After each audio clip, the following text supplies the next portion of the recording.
Jesus does some surprising things in his ministry. And during this season, I've just been reading the Gospels and noticing surprising truths about Jesus. For the next couple sessions, I just want to look at Jesus' very first miracle. Jesus turns water into wine, and notice some surprising things.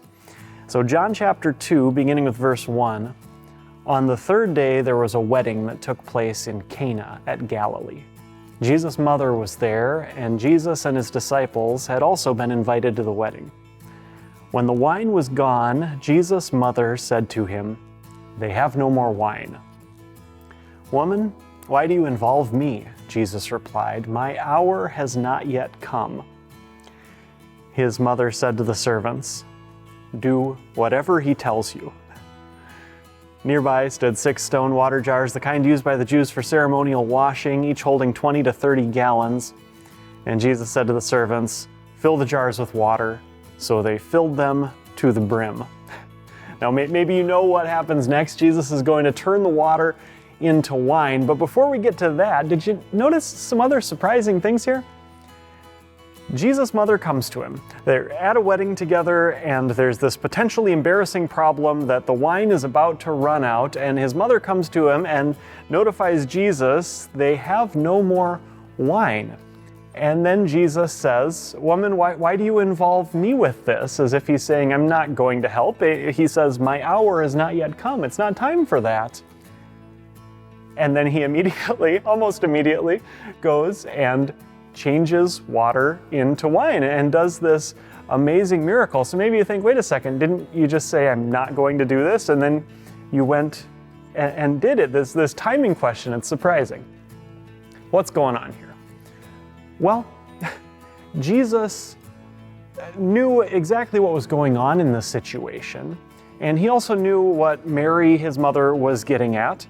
And perhaps she was coming up to Jesus as his mother. He's been a resourceful person before. Jesus, take care of this now. And he knew it wasn't quite time, and it wasn't going to happen exactly like she expected it to.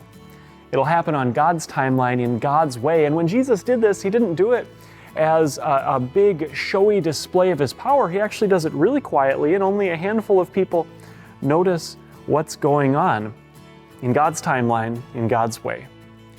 And the reaction of Mary is pretty neat, isn't it? Even when he says, "No, not now, not how you're thinking this could happen," I think she switches from just being a mother of Jesus, "Hey, go do this for me, my son," to disciple of Jesus, trusting that no matter what he has in his plan, it's going to be good. And she shows that faith as she goes out to the servants and says, "Do whatever he tells you." That's the kind of faith that I pray for too, and for you, that Jesus will bless you with that no matter what the timetable looks like, no matter what potentially embarrassing problem comes up in your life, or just a downright devastating problem comes up in your life, that we can look to Jesus in faith and know who he is, and know his power, and know his love, and do whatever he tells you in the timeline that he gives you. And where do we find what Jesus tells us? We find it in his word, and we can trust him and follow him according to his word. The goal of Peace Devotions is to share the peace of Jesus with the world. You can support our ministry by sharing these videos, praying for our pastors, and donating at els.org/donate.